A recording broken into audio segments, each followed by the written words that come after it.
જૂનાગઢ બાદ રાજકોટમાં પણ નકલી ડીવાયએસપી સામે ફરિયાદ નોંધાઈ છે.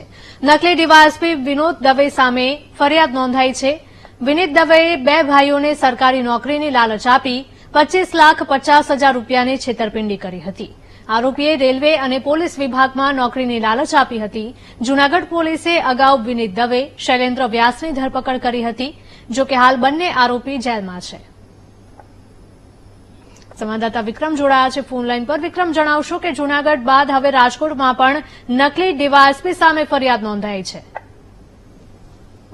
વાત કરવામાં આવે તો જૂનાગઢ બાદ છે કે રાજકોટમાં પણ એક ડીવાયએસપી વિરુદ્ધ છે તે ફરિયાદ નોંધાણી છે. જે જૂનાગઢની અંદર જે ફરિયાદ નોંધાણી છે તે ડીવાયએસપી ઉપર છે તે નકલી ડીવાયએસપી ઉપર રાજકોટમાં પણ તે સગા ભાઈઓને સરકારી નોકરીની લાલચ આપીને છેતરપિંડી આદરી હોય તે રેલવે પોલીસ વિભાગના નોકરી આપવાના બહાને છેતરપિંડી આદરી હોય તેવું સામે આવ્યું હતું. ત્યારે જૂનાગઢ પોલીસે અગાઉ આ મામલે વિનીત દવે અને શૈલેન્દ્ર વ્યાસની પણ ધરપકડ કરવામાં આવી હતી. હાલ બંને આરોપીઓ છે તે જેલમાં છે અને વચ્ચે તેને હજી રાજકોટમાં પણ વધુ એક ફરિયાદ આ નકલી ડીવાયએસપી પર નોંધવામાં આવી છે.